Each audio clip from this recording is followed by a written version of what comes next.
I've got my friend Patrick here with me, and Patrick, we met on X several months ago, and we've had some Yeah.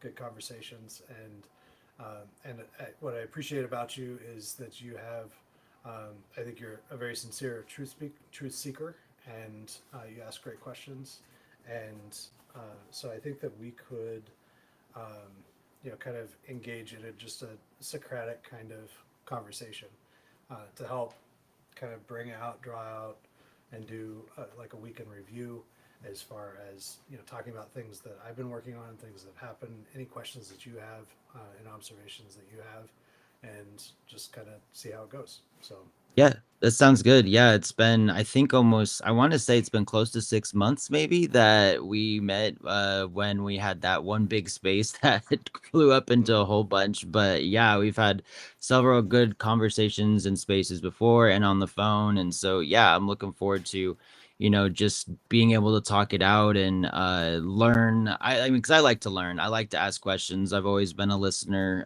kind of called an old soul growing up. So I'm looking forward to it and seeing what we can learn and maybe discover something new. Who knows? Great, great. So, is there any place in particular that you want to start? um, you know, we had talked a little bit. I don't know if there was anything new that had come out. We had talked a little bit yesterday about the stuff coming out with Tulsi Gabbard, and some of the things with like the documentation she was coming out with. I didn't know, has anything new come out yet about that as far as the Obama stuff that you've seen?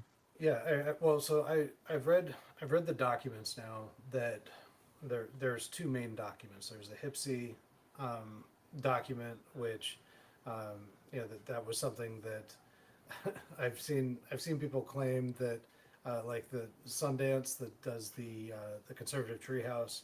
He's been saying that that's the reason why they did the Mar-a-Lago raid. The FBI was looking for the last surviving copy of that document. They wanted to know if he was keeping that at Mar-a-Lago, which just Okay. it's that there wouldn't be other, especially in this. I mean, there are digital copies, and these are digitally created files in the first place. It's not like it was created by on hand, on paper by hand and shipped Right. to you, and there's Yeah. only three copies. This is something that was Yeah, created. hidden in lock boxes or Right, something. right, and of course it's possible that they bleach bit stuff and get rid of digital files. But it Yeah. just to me that whole idea that there's a lone surviving paper copy of a digitally created file, that's just Mhm. not that credible. But the same story actually came out about these what came out last weekend, which was this um, uh, these documents that were supposedly in, it was the Durham Annex that was supposedly in a burn bag in some secret room at the DOJ, Yes. and that the the thing about both of these, and these are like the two main documents that have been produced, and there's other things that have been declassified. Mhm. And Chuck Grassley on the Senate Judiciary Committee is, for whatever reason, he is the gatekeeper for all of these declassifications, which I think is not good, and we can talk more Interesting. about why I Okay. think that is. Um, but the so he declassified, especially this Durham Annex, and this Durham Annex. There were all kinds of claims on the right. I'm sure I'm sure you saw some of them, but they were Yeah. basically that Hillary Clinton was ordering and directing, and people in Hillary Clinton's immediate orbit were directing this push to frame Trump as a Russian asset. Okay. And and while the it is credible that Hillary Clinton was in some way in communication with the FBI and the DOJ. That doesn't mean that she's the reason why they did this. I Mhm. actually think that because there was a lot of conflict internally that was pretty well documented between Hillary Clinton and Obama. They weren't Certainly. necessarily on the same page. Obama obviously wanted her to win and Trump to lose, but Right. but there was conflict, and I do not believe that the FBI would have taken orders directly from Hillary Clinton. Like I just From don't, her. I don't buy it. But the bigger thing with that document that was in this supposed burn bag document. Mm-hmm. Again, another digitally created file that was an addendum basically to the Durham report that was Okay. authored by Durham and his team. And what they had was and you could pull that up. Um, Yeah, let's see here. I don't know. Durham. I The think Durham report, is that what you're referring to? the Durham Annex, the classified Durham Annex. I've got it here too. I can Okay. pull it up in a minute.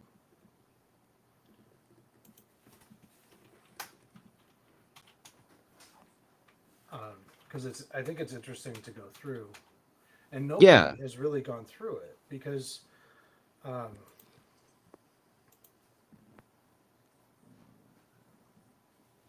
um, all they've done is just give some screenshots of it on the right and the left. It's There we it's go. like on the left they're trying to just poo-poo the whole thing and say it's all just fake news, it's Russian disinformation, and on the right they're just choosing these supposed emails from a George Soros or Open Societies Foundation employee named Leonard Bernardo. Yeah, I got it right Okay. here. Leonard Show. Bernardo. And Okay. I Leonard got it pulled Bernardo, up, so I'm looking at that document. Wow, it's pretty long. yeah, it's 29 pages. Okay. I'll have it on the screen just a second. Ooh.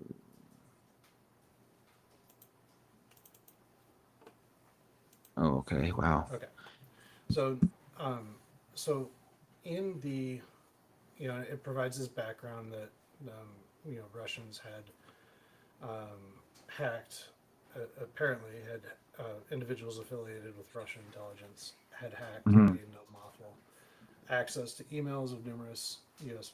public and private entities, and there's definitely some truth to that, and that included the Podesta emails that ended up at WikiLeaks, Right.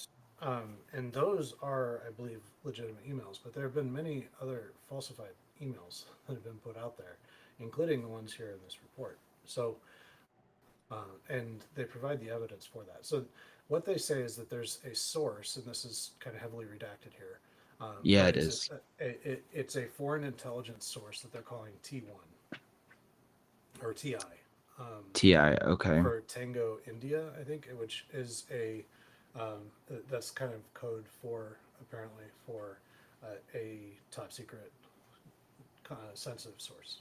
And Okay. so TI is their source throughout this, who had apparently and allegedly hacked Russian hackers to and Russian intelligence to Hmm. acquire this information. So then we've got these memos that they put out, and these memos are translated from Russian and by the FBI, and so these are Russian intelligence memos, and this is the part that the media on the right, these so-called alternative media people, these supposed intrepid reporters, they're citing this and putting it forward as if like this is evidence of something. I mean, you can't take Russian intelligence as fact. I mean, you just can't. Well, no, I that don't know doesn't what even they're make saying is true. sense. I know it's bizarre, and so this is and in this it's talking about um, it's kind of laying the groundwork here, and it's describing Jeffrey Goldstein, who worked for the Soros Foundation, and Leonard Bernardo, and their connections with Comey and all of this. But I mean, again, you Mhm. can't take it as fact. And then additionally, and it's partial truth. There's some stuff in there that's true and that's credible, but there's other stuff that is not. And especially Right. when it gets to these emails, and I'm going to skip ahead here to these emails. Hmm. Um, Well, it's something I would just comes to mind with you talking about this you with the Russian information and what you can trust or disinformation. I find it so interesting how it's always convenient. People will say, "Oh, like the laptop from hell," so to speak. Oh, that's Russian disinformation. But here, oh, well, this we can trust this information, right? It's right, always like what fits their agenda. right, right, exactly. Um, and and that's confirmation bias in part, but it's also so for those who may be honest, but they have a bias, and so they look for something that is confirming that. But then I think that there's also, I think that our intelligence community is really directing these narratives and telling people what to think and what to do. And they, in exchange, it's a deal. I think deals are made. I think most of the big influencers who have suddenly gotten big, they got big because they made a deal. And there are there are means of making somebody go from zero to big as an influence, and developing a big audience. Definitely. And so, anyways, so this email right here, and I'll just read it because it's pretty short. This is from Leonard Bernardo, sent on July 25th, 2016, and it was to I'm trying to remember who this was sent to. It's been about a week since I read it.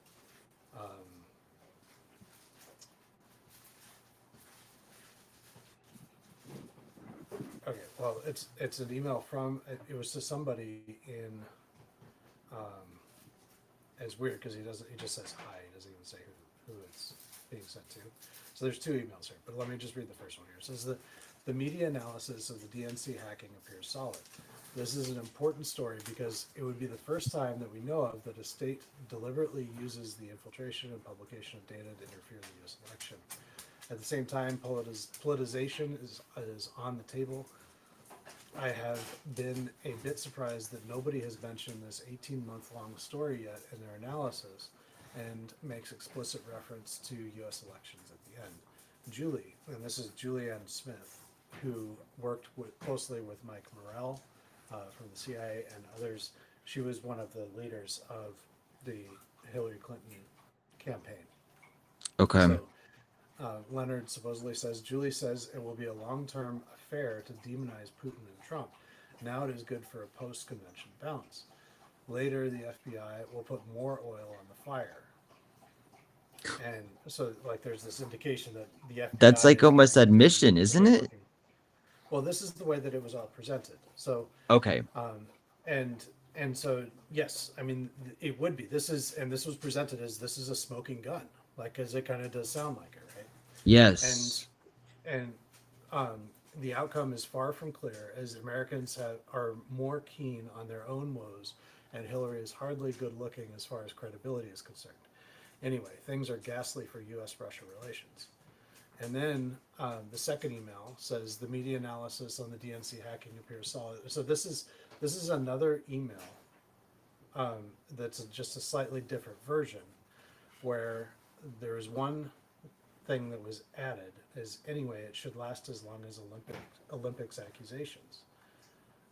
So they added that in. There were two copies of the same email in this information that was retrieved from Russian hackers by this TI source, which is TI, kind of weird, right? that there would be two different versions of the same email, one that just has one extra sentence in it. But then what they say is they actually subpoenaed Bernardo. The FBI subpoenaed Bernardo, and they got his emails. Okay.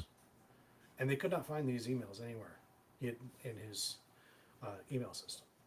And he himself said that he did not write those emails. He doesn't write that way.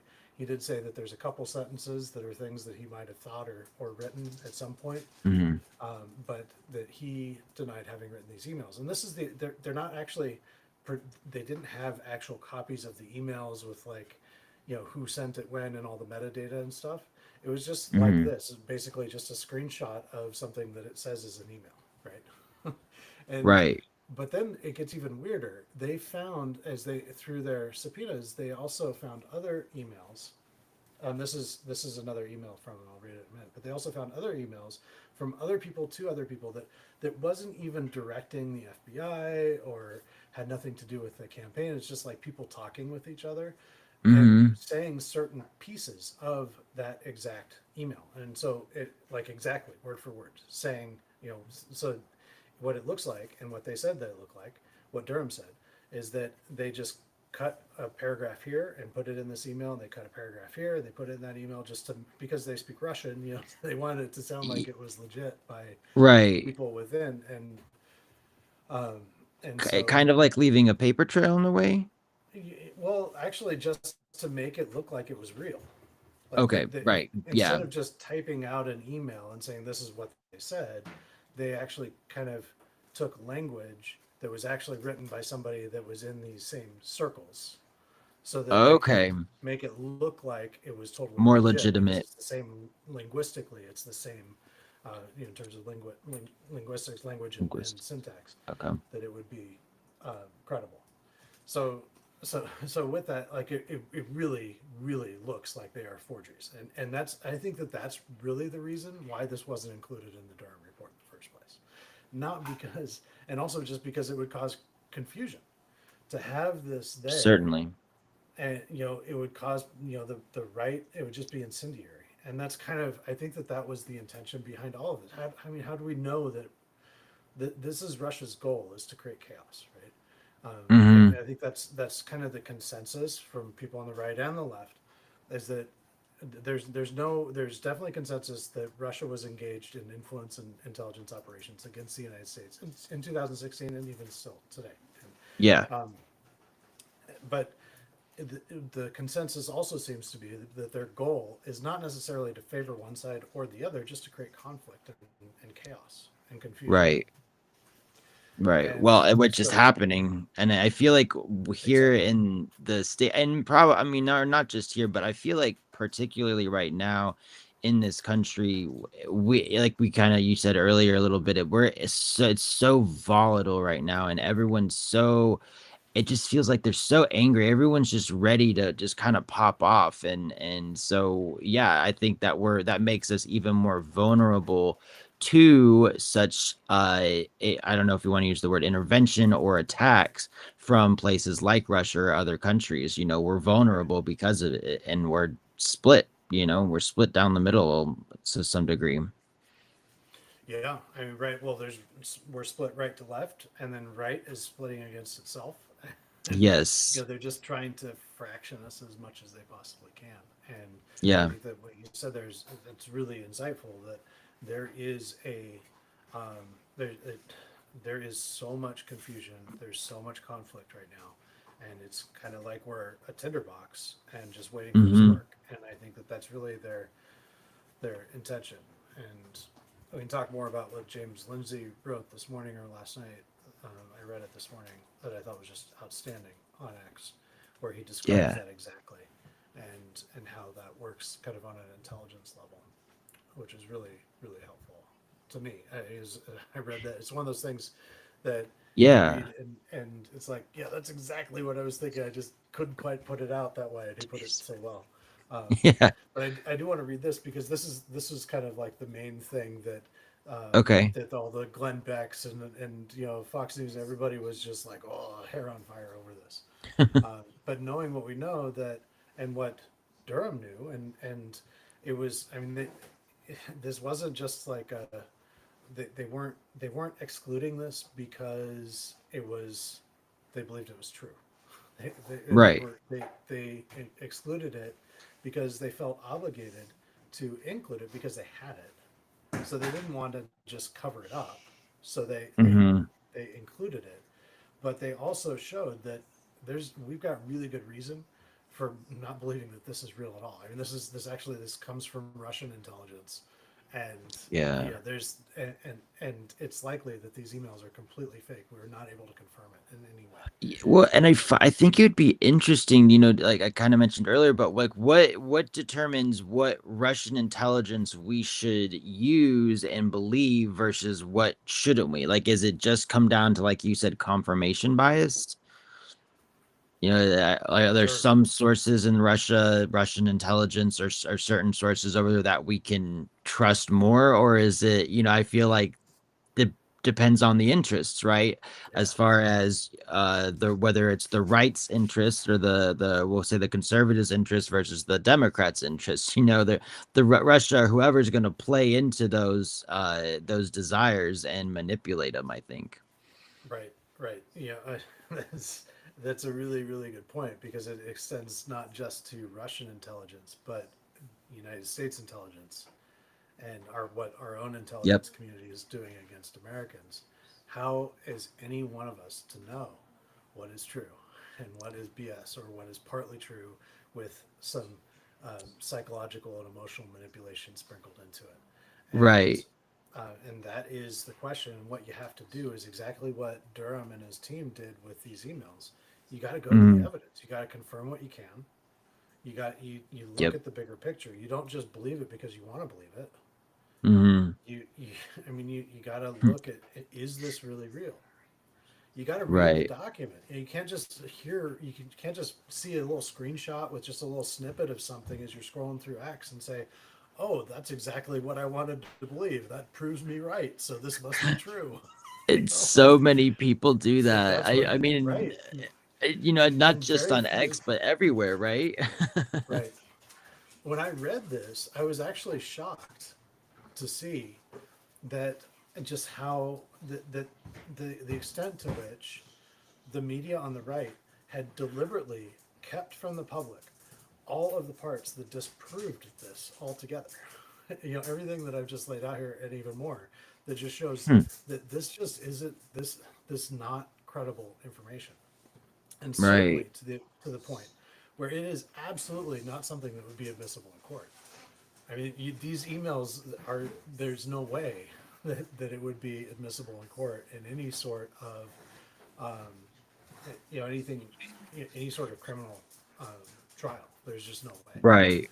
Right. Yeah, they're just And just based on what you told me, it doesn't sound like they would hold up. And I, like you said, so they included them kind of like because they had to, so to speak. But if you're not understanding the bigger picture, I guess probably if you don't understand the bigger picture, then you maybe if you're not paying attention well enough, then you may not even be able to determine what is real or what is fake as far as some of these emails in this document.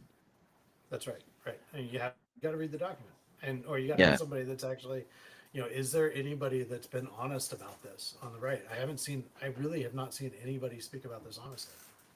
What we're doing right now is what all of the media should be doing, but none of them Yeah. are doing. You're getting more of this on the left than the right because it proves their confirmation bias that, Mm.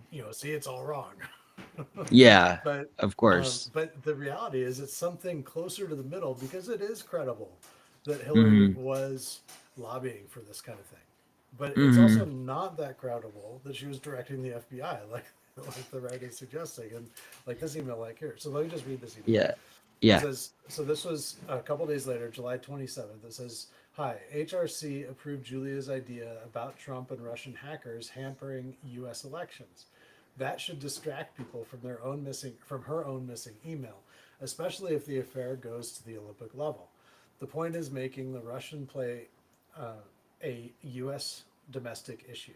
Say something like a critical infrastructure threat for the election to feel menace, since both POTUS and Vice POTUS have acknowledged the fact that IC would, and that's the intelligence community, would speed up searching for evidence that is regrettably still unavailable. However, there seems to be signs GRU penetration, um, and then it says Surlik 2.0 VPN, Elite VPN, Felix Edmundovich, and I don't know if there's any real significance to that. I'm not sure. I'm assuming that means that they're talking about VPNs and Hmm. hacking in some way. Anyways, they appear hardly skilled, incompetent, bumbling idiots, as SMB somebody called them. In Yeah. absence of direct evidence, CrowdStrike and Threat Connect will supply the media, and GRU will hopefully carry on to give more facts. So in this paragraph here, there's quite a bit that the right was using. So starting with the last sentence, they're talking about CrowdStrike and Threat Connect going to the media to try to put forward this whole idea that the Russians hacked Hillary Clinton's emails. And I think there's, I'm not sure whether or not the Russians actually did acquire Hillary Clinton's emails. I'm just not sure. Yeah. I, Yeah. it's possible that they did. Um, Durham made it a statement of fact at the beginning of this annex, and so he and his team were convinced that they did. So maybe they did, but I'm not convinced that they had them. Or maybe if they did have them, it's something that they just kept to themselves. I don't know. Um, Right. Right. But Well, I mean, certainly that. I mean, and that's I would very.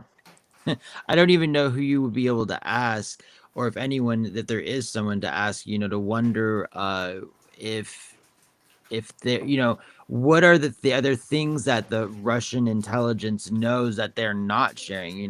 That's my curiosity. What if they're willing to show these things or share these things or let us find these things out, perhaps because they want to lead us down a certain road. What are the things that they probably also know, but they're not sharing with us? yeah, That to me is like the bigger, again, like bigger picture. right. Well, I mean, the whole the, the the underlying notion here, they did not. There's no indication that Russia willingly shared this information. This actually came Okay. from another Yes. foreign intelligence source. That the consensus is it was Dutch intelligence that was friendly with us, that gave it to us, that Okay. had acquired it through some sort of intelligence means, whether hacking or Right. some other means, that they acquired this from Russia. Not, and there's no indication that Russia surrendered it willingly, or said, Sure. "Hey, here you go," or put it on us. Yeah. So, um, or even that they knew that we had it, but they could have. They could have. In this spiral, you don't know which way's up. And so the other thing that came from this was this general notion that this is something, and this is what the media was really leading with all last weekend, and on Maria Bartiromo, I think, Devin Nunes, I think, was on, and so they're using this to try to prove themselves correct, that there's this Hmm. conspiracy that Hillary was involved in to try to distract from her own, the publicity, the bad press that she was getting over her, having her stupid private Everything. servers and trying to rage Hmm. bit her hard drives and all this, which rightfully so, that she got bad press. Yeah. Um, but so they're trying to Actually, distract from that by there trying was to a set up. video I just saw recently, actually, of Jordan. I forget his first name, but he's one of the guys. He was doing. I think it was during the Benghazi thing, and he was doing it with Hillary Clinton, and he was going over this exact stuff, and it's amazing to me the level that, and maybe this isn't probably really new news, but it still blows me away the things that they can sit there and be grilled about and just have this smirk on their face. And she did during this grilling, and when he was just, because she basically had sent emails. This was again about the Benghazi thing, and she was telling her family different things, she was telling the American public different things, and so it's like they're gonna give you the version they want to paint this picture. And so when we have all this chaos going on that we're slowly kind of going through right now, uh me and you, is it's so important for us to be able to say, well, if we understand what this person's agenda is, i.e. Hillary Clinton, what is she trying to achieve, then I think that it makes it easier for us to perhaps pick out what the reality or the truth might be, because we know what their intentions are. Right, right. Well, I think that it's pretty clear that their intentions was primarily centered around their own power, right? Yeah. But and and that's kind of what is consistent across all of this. And I've often been called like an apologist for the left, or like I'm trying to protect Hillary Clinton or Obama. That's ridiculous. What they did is inexcusable. What they Yeah. did is absolutely an affront. But to expect them to go to prison over this, I think is just not a reasonable expectation. And even more so, giving the public an expectation and building up a false hope that is unlikely to come to fruition. It's setting up. This is how people are radicalized: is you crush their hope Yes. enough, they're going to become desperate, they're going to become angry, and this is. Flynn talked about this in his book, The Path to Radicalizing Towards Violence. He also talked about it in 2012, maybe, Mm. next week I'd like to do something on this white paper that Flynn published. He wrote the kind of the preamble to the introduction to. It's a lengthy kind of scientific text, series of essays, and what they all have in common is how large groups of people are radicalized to the point of violence. And they say, Okay. how to, so that we need to know this so we can prevent it. But it's Mm, all kind of like leftist doublespeak. It's the same kind of stuff that Brennan and because Brennan and Comey and Clapper were a part of this, and Brennan and right. Clapper in Absolutely. particular We're were helping to oversee what Flynn and the DIA were doing with this document. well, And and I they, found it very sorry, I found it interesting when I was doing a little bit of research on those three guys exactly. That they I think it was Comey who made the comment about Trump during that investigation, um that Trump kept making the comments or side notes is the exact wordage that Comey used about go easy on Flynn, don't go too hard on him, or don't do anything that you don't necessarily have to. And I kind of found that very interesting with what I know about Flynn and what he did then, what he's done in between that time between then and now. And so I feel like, I always wonder how, and Trump has to be so much more informed than me or you, right? And so I always find that kind of odd that someone who, for all intents and purposes, I feel like Flynn did betray Trump and that's why he was fired or let go or whatever people want to call it. I think I'd say it was fired. That's what was said in the even tweet. Flynn That has said that he was fired. right. Yeah. He's exactly. Mhm. And so I find it interesting that during that process, it felt like Trump was trying to protect him. And so I'm like, well, why was he trying to protect him? And maybe at the time it was because he believed him or certain things. And so I've always kind of found that interesting that throughout, since that time that he was fired to now, where what was it? I think maybe a month ago, where he was promoting his book, and whether that was some satire to it or not, I don't know. It's hard to believe, but I've found that very odd that it seems that Flynn still seems to be around despite all these what seems to be almost obvious to me, at least so far, things that he's done or has or is doing to undermine perhaps the Republican Party and even Trump. Yeah, he's been conspicuously absent from all of the subpoena lists. The only time that he's been subpoenaed was for the J6 committee when he pled the fifth the whole time, and they Right. were perfectly fine with that. There was no further investigation, and pleading the fifth is an admission of guilt, and it's just Right. you obviously need more than that to be able to prosecute someone. But so yeah, there's Of course. it's not and everybody in a lot of the people closest to him were also pleading the fifth. Really Yeah. close it quick, and then I want to close this out. I just want to show this is what I said earlier that so these are sections from another email from a guy named Mar to um, and this was on July 25th, so the same date as one of the emails that was purportedly from Bernardo. Tim Okay. Marr, a Carnegie Endowment cyber expert, replied to an email from somebody else asking for his opinion on a news story, on an article. And in that, he said, I agree with Rid that this is an important story because it would be the first time that we know of that a state deliberately uses the exfiltration and publication of data to interfere in another country's election. At this time, I've been a bit surprised that nobody has mentioned the story yet in their analysis, um, which is word for word for Hmm. that from that first email,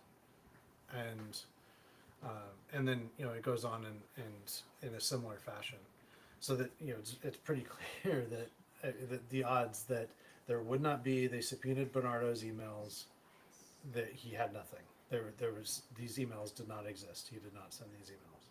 At least there's no record of that. And then, but they do find emails because they're subpoenaing a whole group of people, and Mm, because in part because of this, because they took it seriously, they took this seriously, they investigated it, and they could not verify it. And so Flynn, and you look at how this was used, Flynn himself was demanding immediate arrest based on this very document. There is nothing here that of would warrant course. an arrest at all. There's Right. nothing here that would warrant an arrest. It warrants further investigation, but nothing here warrants an arrest. And So, what are your thoughts then on Flynn trying to? Do you think he was just doing that for show, or was he? Why do you think he was trying to use this as to call for arrest? Do you feel, because it seems pretty obvious to me just from what we just discussed that it doesn't seem to hold up. So do you feel like, what was his intention? Like did he have an agenda? Was it just sort of a psyop to mess with people's heads, or what are your thoughts on that? well, let's go back just a few weeks ago Hmm. to the blowup that occurred over the Epstein thing and the document that the DOJ put out, that Trump and or Cash and Pam Bondi put out, saying Hmm. that we're we have no evidence to arrest anybody other than Epstein. We don't have any evidence that implicates Right. anybody but Epstein, and how much that blew up because of and how many people turned and just leaped right into Trump hatred within the right, supposed Trump voters and people who probably did vote for Trump, Hmm. but suddenly were able to be flipped into Trump hatred over that, the crushing of that expectation. And so then, not even a week after that, Tulsi Gabbard comes on, and Tulsi Gabbard is Flynn himself wrote a letter that he signed along with 250 other retired military personnel, Hmm. promoting and advocating for Tulsi Gabbard to be confirmed before she was confirmed. When Patrick Byrne was asked on various podcasts who he liked best of Trump's picks, without hesitation, his number one was Tulsi Gabbard, without hesitation at all. Tulsi That's Gabbard worrisome. in 2020, she ran as a Democrat for president with the support of the Democrat Socialists of America, which is a communist organization. She has longtime relationship with the People's Republic of North Korea, communist country, with their primary propagandist in this country is based out of Hawaii. She has a long-term relationship with her. Wow. So, there is, I, you, you can't trust that somebody like that has these. Communism is a social it is an anti-spiritual pursuit. It's a beyond this life kind of pursuit, and Yeah. you don't go from that to suddenly um, becoming a libertarian or a Republican or whatever. Hmm. It's not. It's just like James Comey had been a communist. He said, "Well, I gave that up." Obvious, but he didn't. Brennan voted for a communist. He admitted that it's someplace that he voted for a communist in 1978, and Wow. so there's communism has really infiltrated over the last 100+ years, has infiltrated the highest levels of our government, and this globalist communist thing, this is what George Soros is promoting, is this like communist globalist thing within it's a Hmm. power grab, and we saw that in Definitely. COVID, and it's so easy to forget how that unraveled and unfolded, but I think that Right. they're creating the seeds for the same kinds of things. Maybe Tulsi is who she says she is, but the problem is that 1 week after that Epstein thing, she's coming Hmm. out, she's saying that she has evidence of a treasonous conspiracy, her words, Hmm. this is a treasonous conspiracy, and the documents that she puts forward is not evidence that could lead to convictions, certainly, Right. An actual or arrest. yeah, or arrest or anything. But she's putting this out as this is a treasonous conspiracy, putting that pressure on Pam Bondi, who the Flynn network has always hated, and giving Yes. this to the DOJ, and and saying, okay, they in her words, I'm giving them evidence of a treasonous conspiracy. Let's see what Pam Bondi does with this. Like that's, I mean, that's not her exact words, but that's basically what she's said in many different ways. And but what can Pam Bondi do with it? So far, what Right. has been given is not going to lead to arrest. Now, since then, we have Mm-hmm. Stephen Miller, who I respect quite a bit. I like Stephen Miller, but Mm-hmm. I mean, he's saying that there will be accountability, that these people are going to face justice, and Yeah. maybe there are, whistleblowers. Maybe there are witnesses. Maybe there's documents that hasn't come to us yet. And if that happens, I think that's great. But what Tulsi was doing there, in my opinion, was setting up. What she was saying about the documents that she was releasing was very Mm-hmm. different from what those documents actually said. And so they're creating with this. And this goes back to your original question about why is Flynn calling for immediate arrests. Right. And I believe that the only explanation that makes sense to me is that it's to harm Trump. And I think that this if no arrests come of this, Mm-hmm. which I don't expect, but Right. most people do. If no arrests come from this, Mm-hmm. you can. I think it would be Epstein times 100. And that, if something happens where they say, okay, we've looked at it, I don't think we've got a case. I don't think that we can. What's the point of bringing something to a DC jury? Really, what would be the point of trying to um, bring it to court in Washington D.C. with a D.C. jury? That's where Washington D.C. is still 90% Democrat. Do you think so? And this goes kind of it's so this kind of goes into like a deeper topic with Flynn when it comes to a lot of the stuff that you've discussed and researched as far as them undermining the Republican Party. Do you think that he's using this stuff? Because obviously the Epstein case and the Epstein files has been weaponized against not just Trump, not just Republicans, and not just Democrats. It's kind of been all over the board. Do you feel like he's using this as a way to try to single out people that he feels are a threat to his agenda, such as Pam Bondi? Yeah, I do think that for whatever reason, he clearly sees Pam Bondi as a threat. I mean, I suppose he could, uh, what he might say is, well, he just doesn't like her because she's not doing her job. I'm not sure how you could say in 6 months that she hasn't done her job. I mean, Yeah. there's just not enough body of evidence to come to that conclusion. Um, Hmm. but uh, I don't know. And Pam Bondi just promoted. She just put Ed Martin into a position as a prosecutor, special prosecutor over, Hmm. I think, Letitia James in New York, and Oh, nice. uh, All right. maybe Adam Schiff too. That was just announced today, and so I'm not so excited about that for Pam Bondi, but Yeah. I'm sure that will endear her at least a Hmm. little bit to the Flynn Network. Um, Yeah.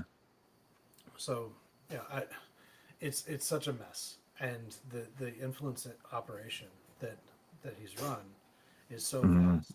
And for the same reason that with this document that we just looked at, which I think is so important because it really illustrates very clearly how what we're receiving from the media is really disinformation and misinformation. And I think it's deliberate.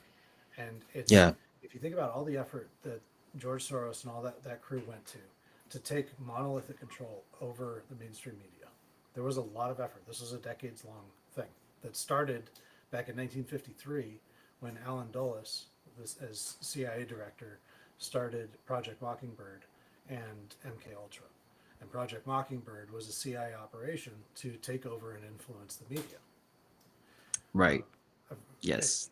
and not just abroad, but here in the United States. And so this was a many decades long operation to take over the mainstream media. And you look at, okay, so how much resources they put into that? How much easier would it be to buy off some self-interested, drug-addicted, sex-addicted, um, you know, debauched uh, influencers on the right, former Yeah. porn stars and whatever else. Like Yeah. how hard could that really be to gain a psychological control over these people, many of whom have criminal backgrounds? I was on a show with Jason Goodman yesterday, and he said Hmm. all it really takes is being faced with a crime, and even committing something that you had good intentions, you didn't even know that you were committing a crime as you did it. They come to you, they say, okay, here's what you're looking at. You're looking at 5 years in prison, and you're not going to be able to do what you're doing anymore. When you get Yeah. out, you're going to be a convict. You're going to be an ex-con. This could ruin your life, or you can keep your freedom. We'll make you big. Hmm. We'll give you a big audience. All you gotta do is agree to talk to us, give us some information when we ask for it, and share some things that we want you to share. Right. And I think that they have done that to an extraordinary degree. I think that most of the media, the so-called independent media on the right, are feds in that way, and you can see it in how they act. You can see it in their behavior.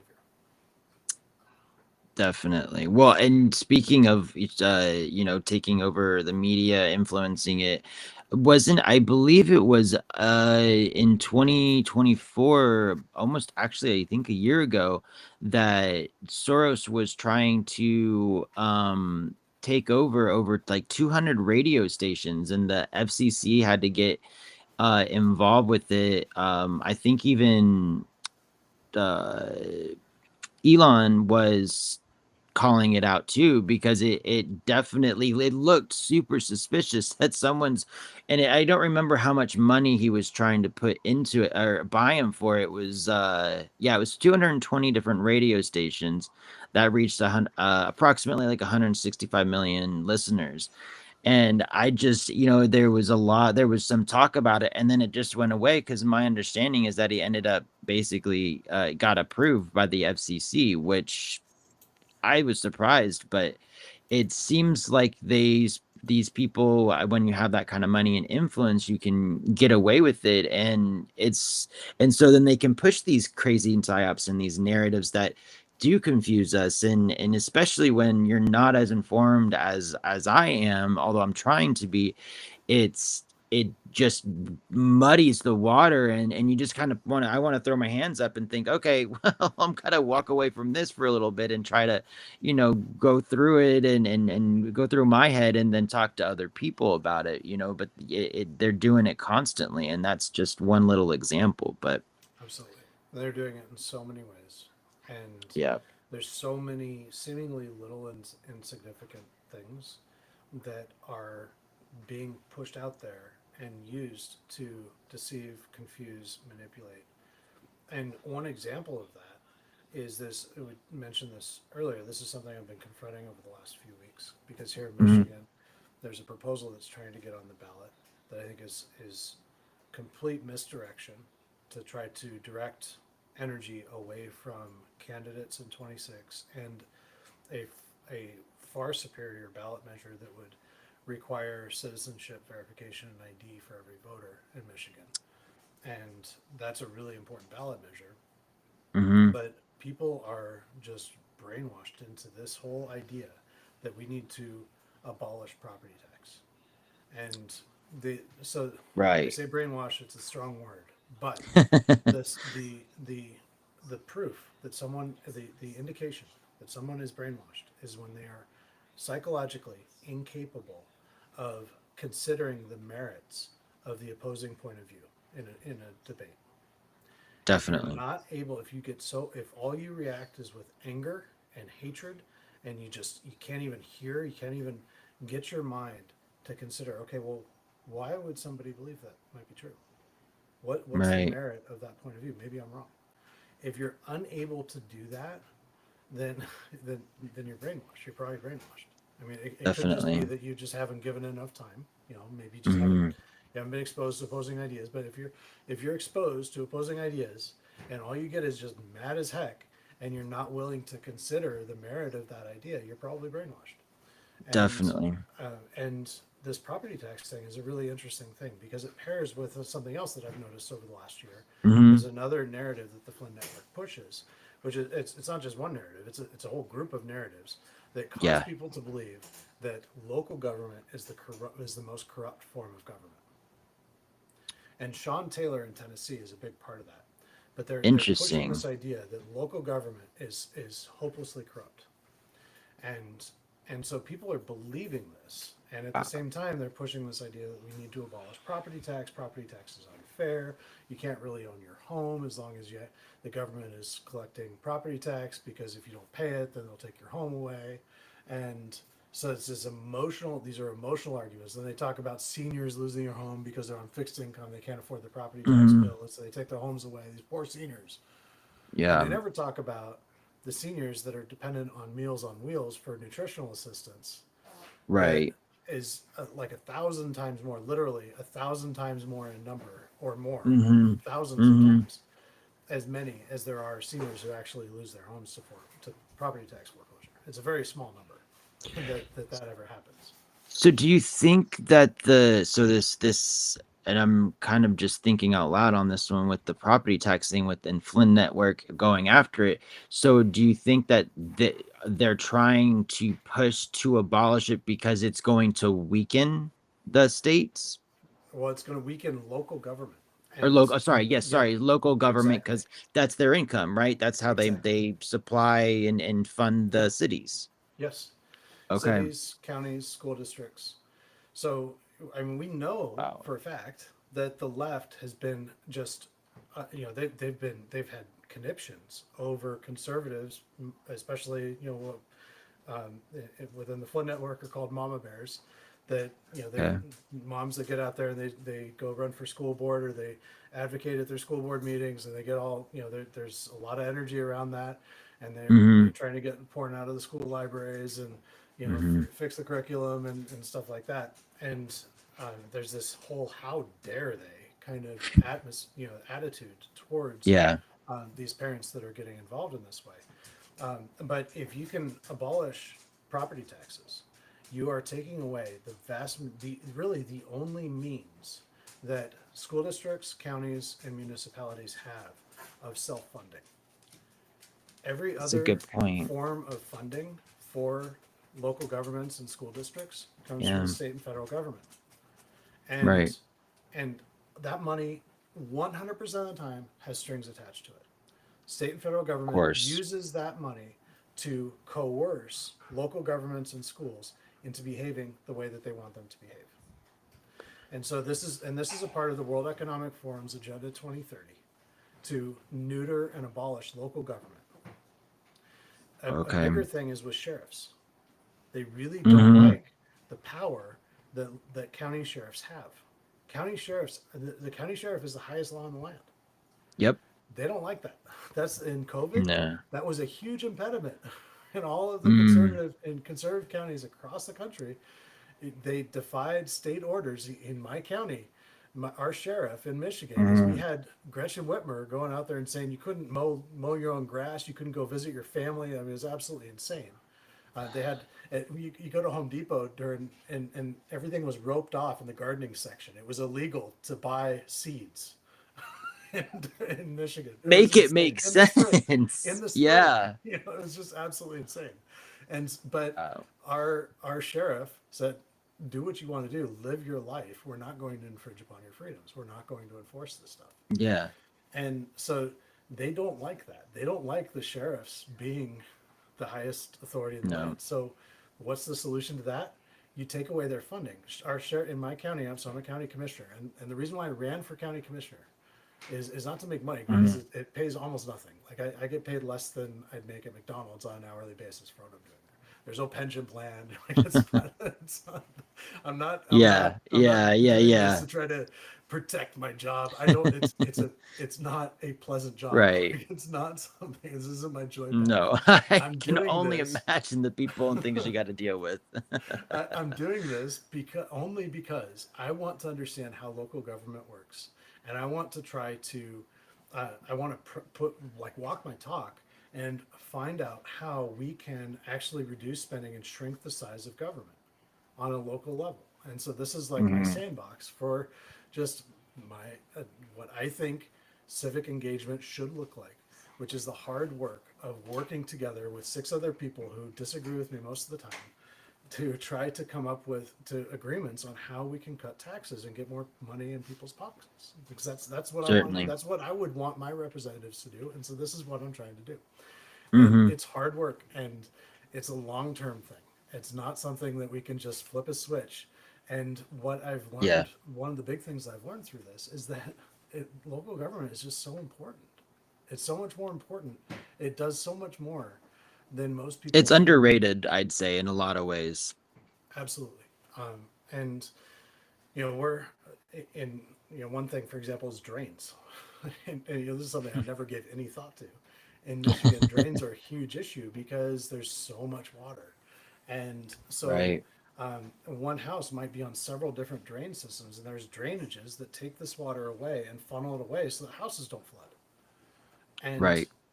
this is a critical function, like a life-saving function of local Yeah. government that most people just don't Infrastructure. even think about. And roads, obviously roads are important, but the sheriff's department is our biggest expenditure, as it should be.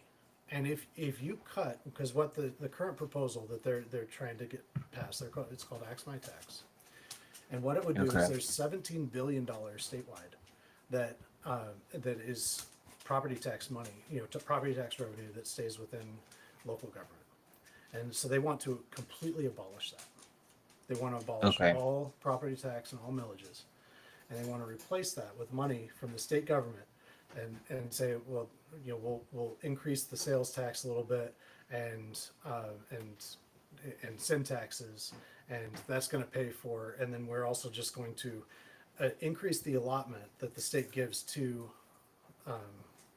municipalities and local governments by Hmm. 13%. So we're just going to force the state to cut 13% of its budget from somewhere else and find the way to give that to local governments. And even if that were possible, which 13% cut, I mean, you can see the Yeah. work that Trump's tried to do, and I guarantee you, there is way more waste, fraud, and abuse in Washington D.C. than there is in Lansing or whatever your state capital is, and there's way more waste, fraud, and abuse in the state capital than there is in your county. Guaranteed. It's Certainly. guaranteed, because the further away from Yeah. you get from the people, the less accountable you are, and the more Of people you course. get away with.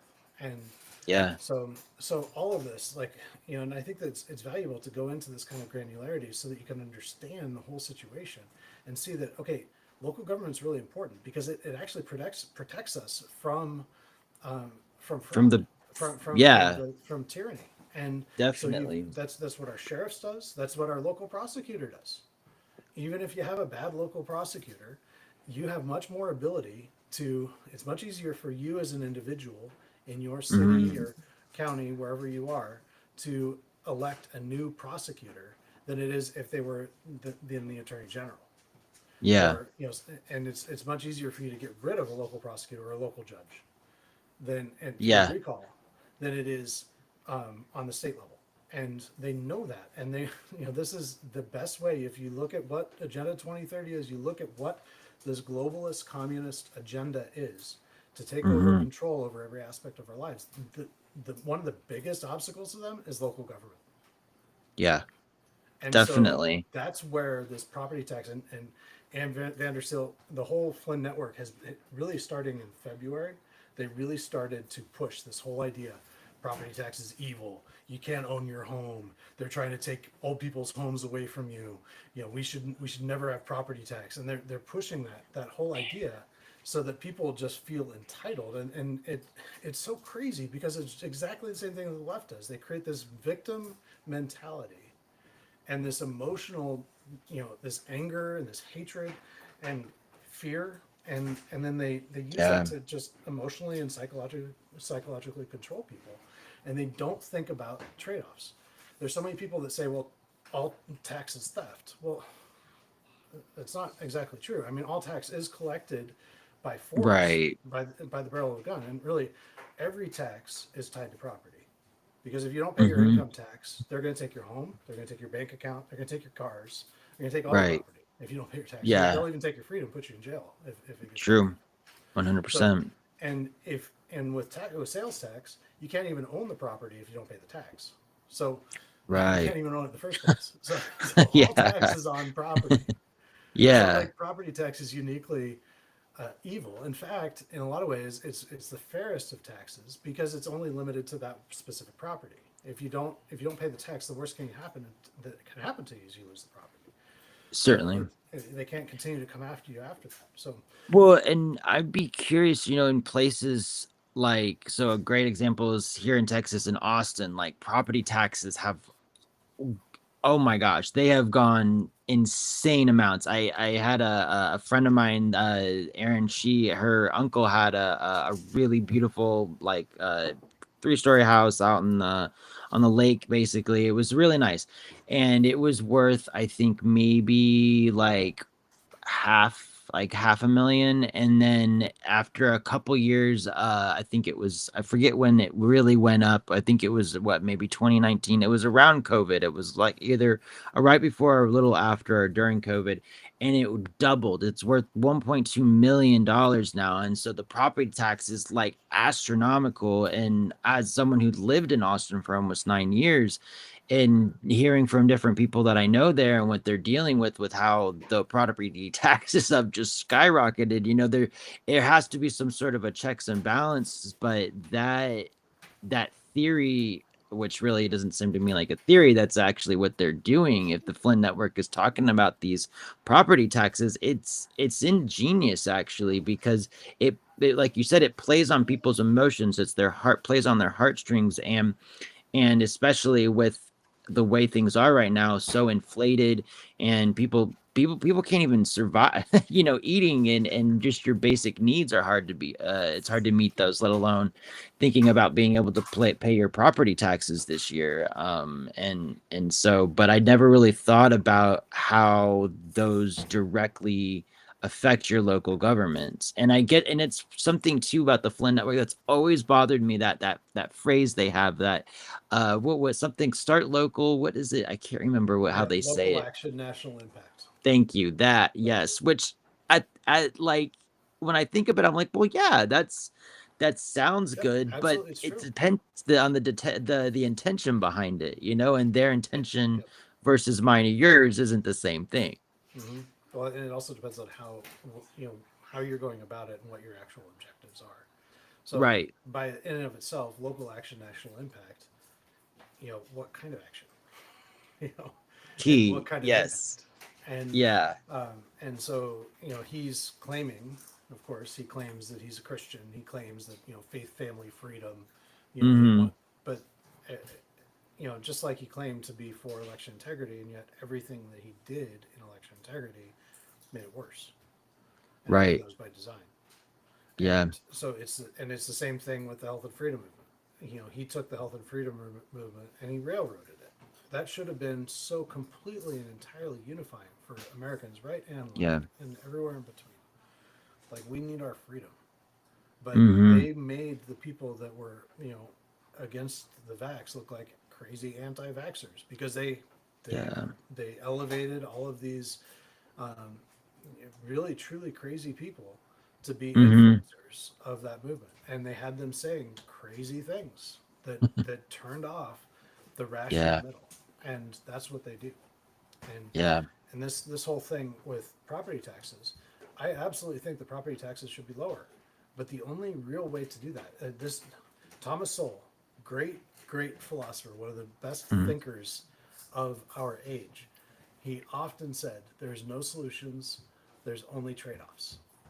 And that is a maxim that every conservative really needs to think around and build their worldview Hmm. around because it's absolutely true. Anybody who's offering solutions, there's trade-offs that they are not presenting to you. And so going back to taxes are theft. No, it's not. Taxes aren't theft. Taxes are a trade-off. Right. Taxes are a trade-off for living in a civilized society that has roads, that has good law enforcement, that's well trained and Yes. well equipped, having prosecutors, that have attorneys on staff that are able to handle the caseload that county demands, having Certainly. judges that are staffed and courts that are staffed so that they can handle the flow that's coming through them, and so that the judge can make fair decisions. Yeah. And those are things that we need absolutely on a local level, but it's even more than that. Hmm. We be, in every county is different, but I mean, counties people want libraries, people want parks, people want senior Yes. services, that so that Yeah. the seniors are actually, they can survive and have a quality of life. Yeah.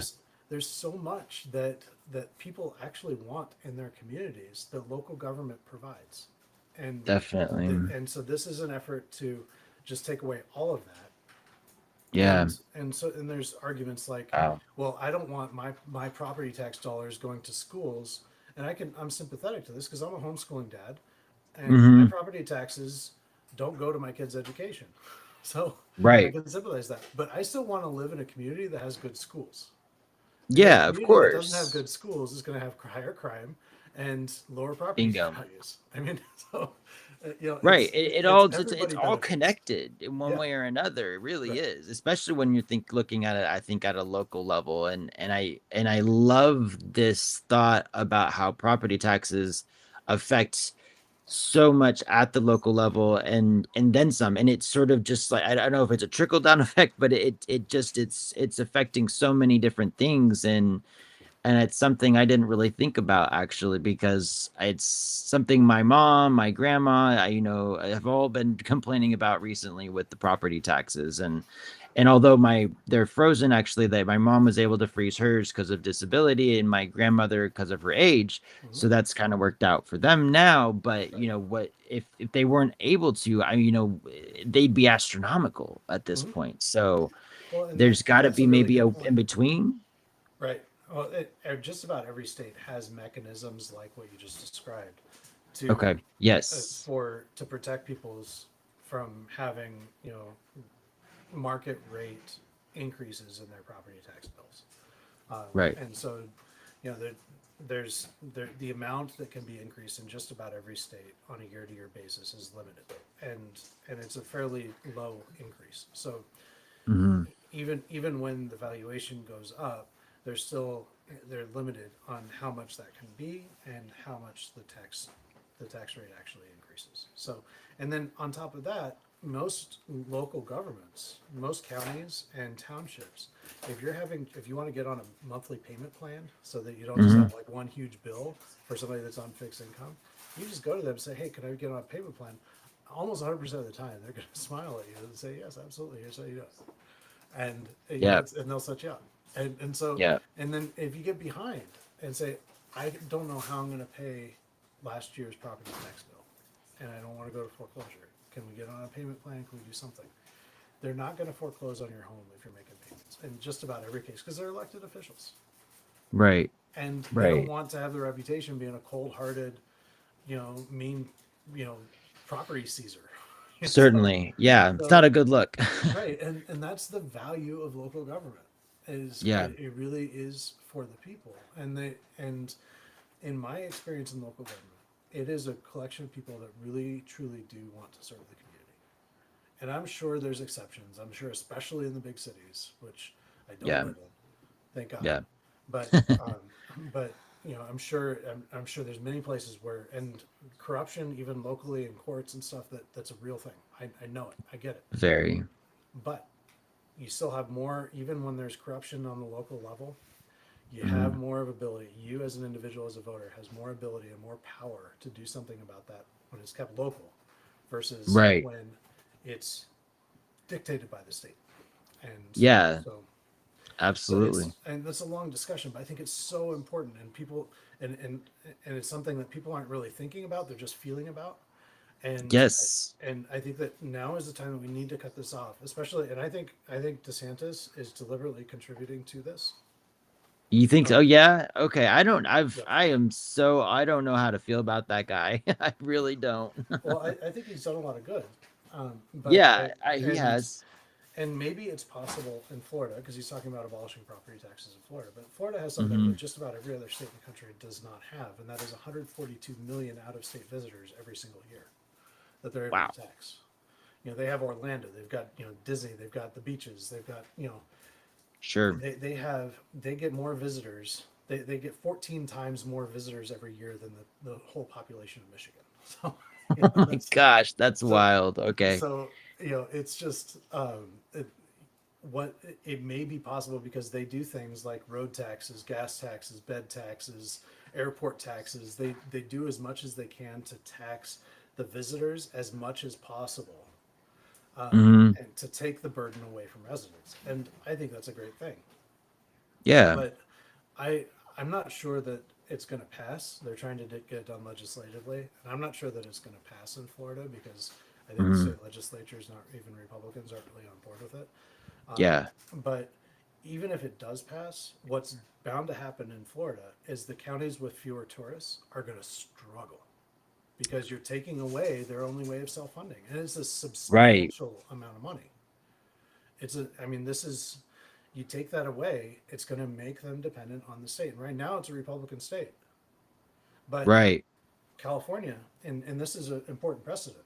So there is no other state in the country that has no property tax. There are states that have no income tax, but there's no state in the country that has no Hmm. property tax. In 1978, Prop 13 in California passed, and that was a citizen initiative.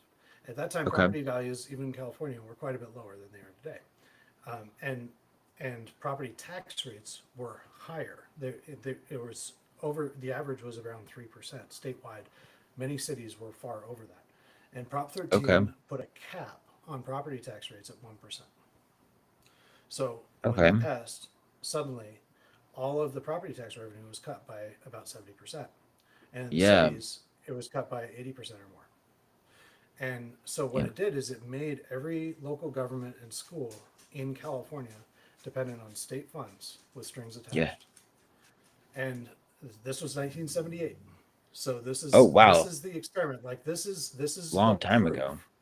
Okay. Yeah, and this absolutely proves everything that I'm saying here. And when I learned about this is when I thought, okay, I've got to start talking about this because if I don't know who else will. And I don't have that big of an audience, but Yes. somebody will hear me.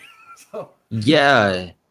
Well, and it's a and great point. I mean, it's just something I didn't connect until you kind of pointed it out because I was literally the exact person you were talking about as far as like feeling, not thinking, because that's what I'm hearing. And although I don't own a property myself right now, I hear it from family members or friends or coworkers. So it's like, yeah, absolutely. Like, let's get rid of it because it's expensive. It's a lot of money and not, and while we're all struggling right now, let's, if we can do it, do that. But to look at it, to take a step back and then, and no, I'm not brainwashed. Like you had pointed out, I'm able to be like, okay, let's take a step back. Let's look at this from the other angle here and see how this could be potentially very dangerous for them for like you said, we were in the earlier, how they plant sort of these seeds and they lay these little foundations so that whenever they're able to finally uh have that thing come through or that bill pass or that perhaps it's a catastrophe that sets everything in motion, they're able to do it. And they're just and I think that they are pretty smart about certain things, particularly with this, because they are able to separate it so people don't connect them unless you're really paying attention to the details. So that's just that's just mind-boggling. I love that because it's a whole new perspective for me. yeah, thanks. And I do think it's valuable to look at just very briefly at the outcomes in California in particular of Prop 13. So Hmm. schools became completely dependent on the state.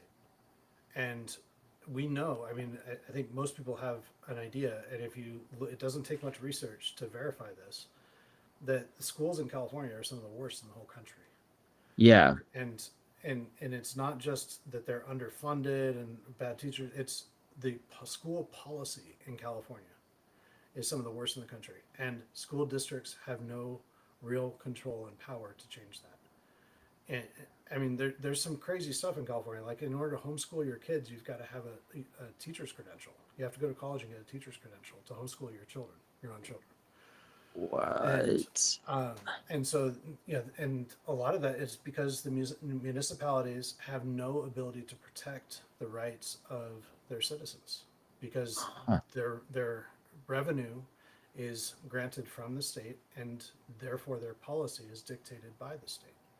Right. And you look at why did I mean, it's so bizarre. Why did Mm. all of the cities, major cities in California, at the same time change their ordinances so that shoplifting was illegal, or was legal, up to $1,000. Right. You could poop in the street, sleep in the street in front of houses and businesses, doing Mm-hmm. drugs in the street. All of that stuff is suddenly legal. And why would Mm-hmm. any municipality say no? Like, it's Prop Yeah. 13. It's the answer to that is Prop 13.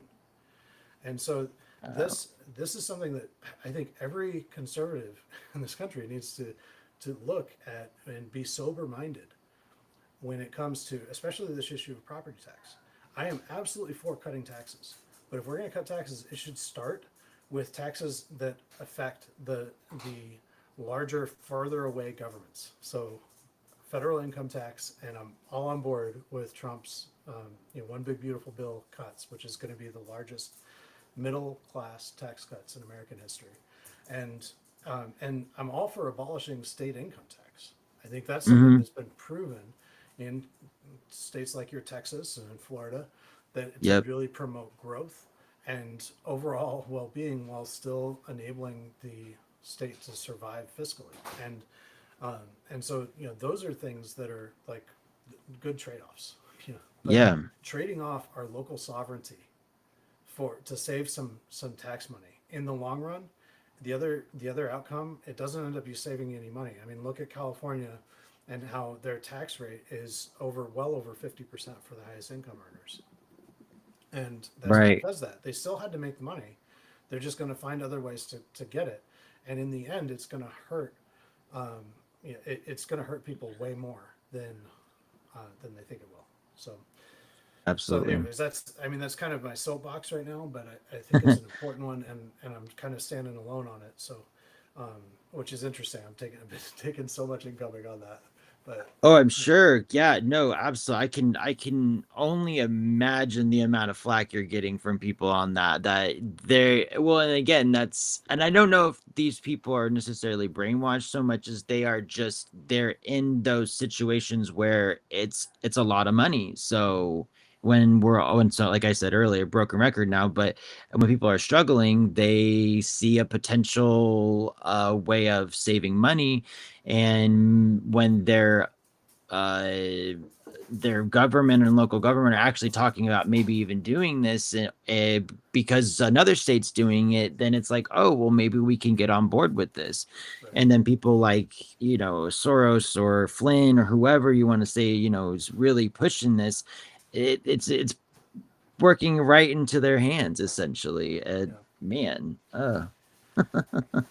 Well, that's pretty wild. yeah. So and I think so we've had some good illustrations of just kind of how this psychological operations work. I think from the Mhm. perspective of talking about this with on the local level, which is a very local level, but it's still a national operation. It's this is something that they're talking about nationwide, Yeah.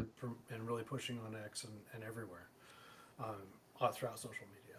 Um, and then also with the national news story and how this is, we saw with these documents that were being presented, we're being told that they're saying one thing, but when we look at them, they actually say something very different. Yeah. Um, and the and what we also, I mean, we covered here, there's a lot of analysis and I think actual news that has not been properly covered, on both of these issues. So it was Certainly. a deep dive. I would love to hear from the audience. Please, send me feedback on Substack or on X, and or Patrick, if you could send us some feedback. Patrick, how can people find you on X? They can find me. My handle is at the THE, the number one PDP. That's Patrick David Patrick. Just for spelling purposes, on X. That's really the only social media outlet I'm on right now, and just still learning a lot. And I do spaces every so often, trying to do them more often, to get more people's opinions, because I think that it's while we can have a lot of different opinions about things, and we could be people on totally opposite sides, these things right here, I think we could find common ground with people, whether they're liberal, Democrat, they're somewhere in the middle, or they're conservative or MAGA or whatever they are. These are issues that are, I would call, maybe even core issues, like that we can all come together. And I feel like that's something I've been wanting to try to do, is find a way to build bridges instead of burn them, which, it's not always easy to do, because unfortunately, as you kind of mentioned earlier, people, the world that they've created now, this culture has polarized our current political system, that there's almost no room for people to be in the in between. You're either one or the other, and if you're not, then the other side, if you're even just a little too far to the left, the people on the right reject you, and it's the same way on the other side. And it's hard to find that in between, and I don't see any other way for us to go forward. And it's unfortunately playing directly into the hands that they want us to, when it comes to being divided. I mean, it's the oldest trick in the book, divide and conquer. When we were talking about, the Russian, that the stuff with the Russian emails and the Russian intel, and how that's manipulated and used. And so I find it very eye-opening just how thought out these different processes are. And yeah, it's always good to get a new perspective. Cool. So we'll see. If this is something that you'd like to do again, I think it'd be fun. This Yeah, was a good conversation. So thank definitely, you, absolutely. I thank you, appreciate it, Patrick. Scott. Yeah, have a great weekend. Thank you all for tuning in, and until next time. All right, sounds good. Take care, All right. Scott. Appreciate it, sir. Yep. Thank you.